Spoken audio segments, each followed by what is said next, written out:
the hose being here and giving us all that kind of scoopage, and he has been for all this time, and I feel like sometimes we need to give back. Right. And we take.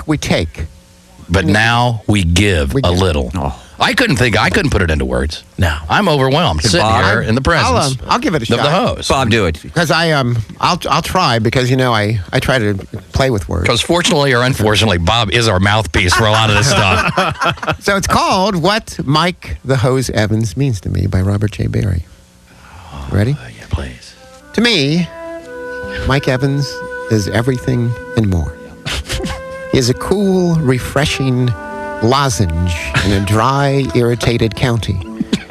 He is a bright beacon guiding our ship of hope, the S. Stevie Wonder, right into a boy.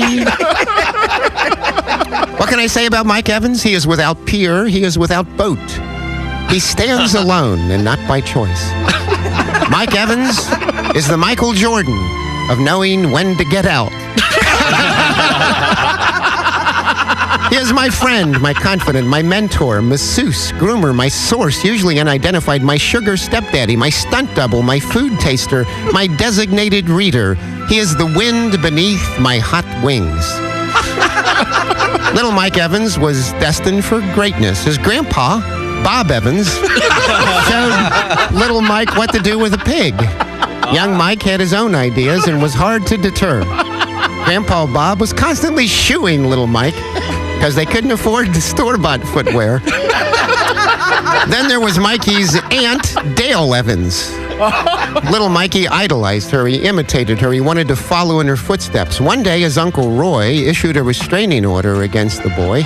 Actually, he lassoed, hogtied, and branded little Mikey a pervert. I hooked up with Mike Evans years later. Yep. He'd already picked up his nickname, the Hose, from his work in the porno biz. No, it's not what you think. His job was to hose down the set between takes. Fast Daddy Fingers was now making his rep in radio, and the word was he was looking for someone to be our eyes, our ears, and our hose at the OJ Simpson trial on the coast. Hose was the man. He was there every day of the trial as a character witness for OJ, as Kato Kalin's houseboy. But he was our connection, especially for lewds. Anything that happened first at the trial, then anywhere, Hose had it. Right. He had it first, but because of the time difference, he had it 2 weeks later. To be honest, I've lived my life vicariously through the Hose. The traveling, the star schmoozing, the Hawaiian cult chants, the sacrifices, goat and human, the phone bills all became mine. Every morning I bound out of bed and I run into the mirror hoping that somehow, someway, I've become magically transformed overnight into the Hose. But all I see staring back at me is a silly little Weasley balding cartoon. Hey, could it? Did it? Nah, not enough jewelry.